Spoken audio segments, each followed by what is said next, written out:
What's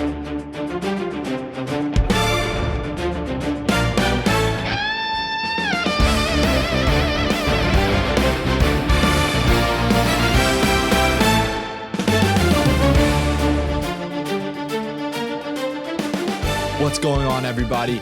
My name is Jacob Gold, and welcome back to the second edition of the Ripken Report. Week 2 gave us some dramatic finishes, some dominant individual performances, and a few teams beginning to separate themselves from the pack. We've got the biggest storylines from around the league, our hitter and pitcher of the week, top 5 plays, and much more. Let's get things started with the biggest storylines from Week 2.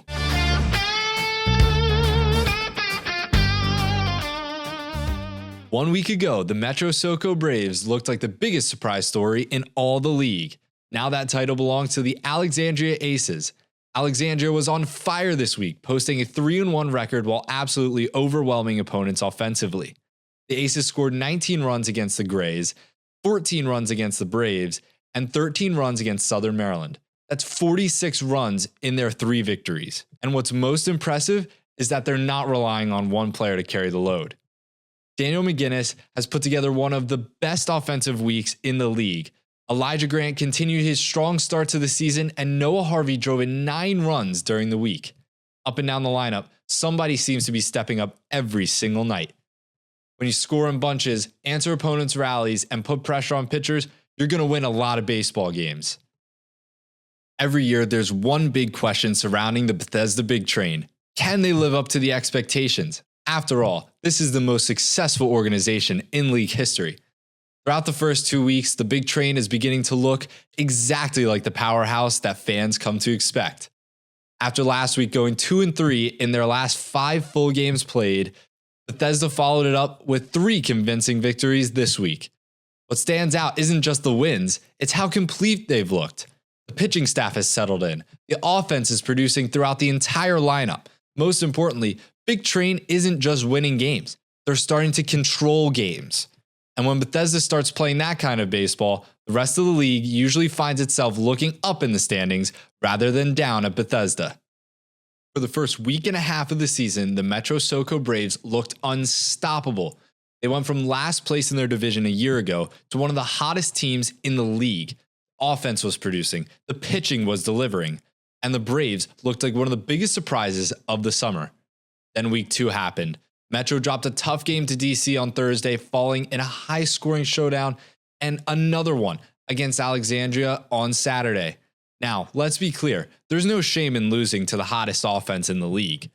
And one bad week doesn't erase everything the Braves have accomplished during their impressive start, but every contender faces adversity. The question now becomes, how do they respond? The good news for the Braves fans is that this team has already shown they can compete with anybody.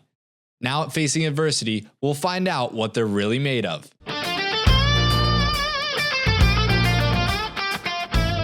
We'll start with our hitter of the week, and this week the award goes to Alexandria Aces slugger Daniel McGinnis. McGinnis was a driving force behind the hottest offense in the league, helping the Aces to a 3-1 record during the week.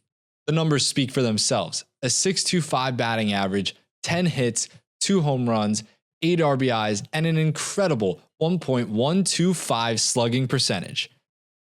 But what makes this week so impressive wasn't just the numbers. It was when those hits came. Every time Alexandria needed a spark, McGinnis seemed to be in the middle of the action. With the Aces establishing themselves as the team to beat, Daniel McGinnis is our Week 2 hitter of the week.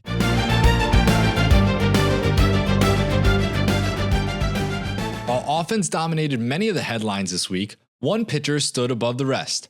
Our Week 2 pitcher of the week is Braves right-hander Gavin Elliott. In one of the best pitching performances of the season so far, Elliott turned in 7 strong innings while allowing just 2 hits, striking out 5 batters, and earning a victory.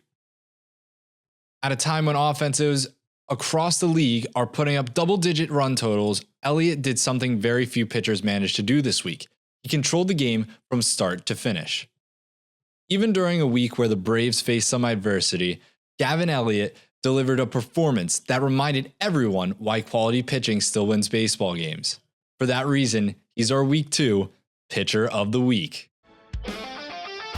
Here are the recaps from the week. We'll start on Tuesday, where Bethesda Big Train continued their strong start to the season with an 11-4 victory over the Olney Crop Dusters. Big Train's offense was firing on all cylinders, putting together quality at-bats throughout the lineup and capitalizing on scoring opportunities whenever they got them. After last week's dramatic comeback, this game showed a different side of Bethesda. No late-inning heroics were needed this time. They controlled the game from start to finish and looked every bit of one of the league's premier teams. They scored in every inning from 3rd to the 7th. At this point, the rest of the league has officially been put on notice. Big Train is heating up. Unfortunately, Mother Nature was the biggest winner on Wednesday.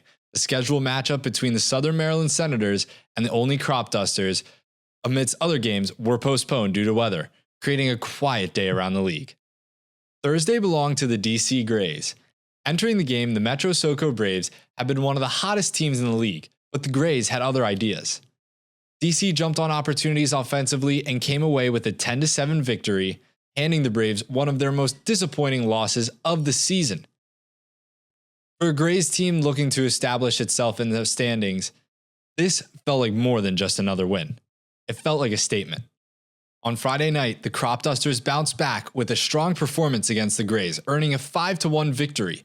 Olney's pitching staff kept DC's offense quiet for most of the evening, while the offense did just enough to create separation. The win helped the Crop Dusters maintain momentum heading into a packed weekend slate and showed once again that they're capable of winning in many ways. Not every victory needs fireworks. Sometimes a solid all-around effort gets the job done. We wrap up week 2 in Alexandria, where the Aces and Senators played a doubleheader before the rain came in.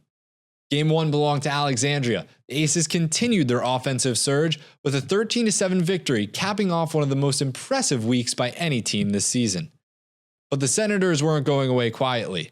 In Game 2, Southern Maryland bounced back, earning a 5-2 victory, salvaging the split of the doubleheader. For Alexandria, it was still a highly successful week that solidified their place among the league's elite. And for Southern Maryland, the second game proved that records don't mean everything.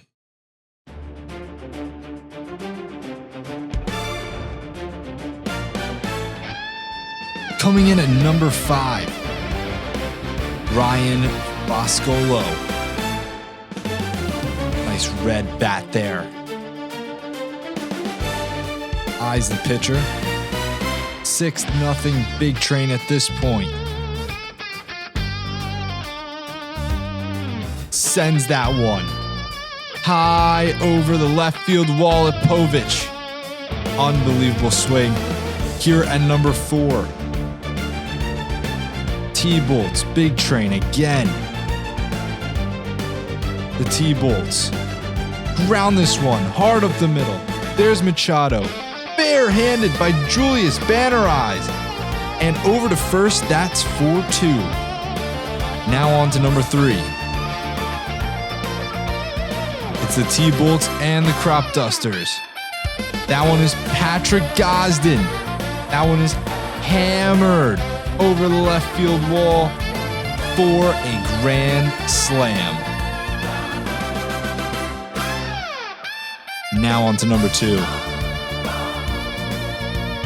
Crop Dusters, T-Bolts again. That one's Peguis.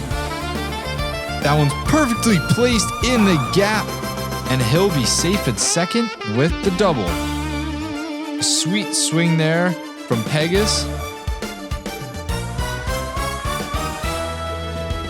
That'll bring us to our number 1 play. And you could have guessed it. It's McGinnis over the left field wall for a clutch grand slam. That'll do it for the top plays. That'll do it for this episode of the Ripken Report. Make sure to like and subscribe. Stay tuned for next week's episode of exciting action from around the league. My name is Jacob Gold, and I'll see you at the ballpark.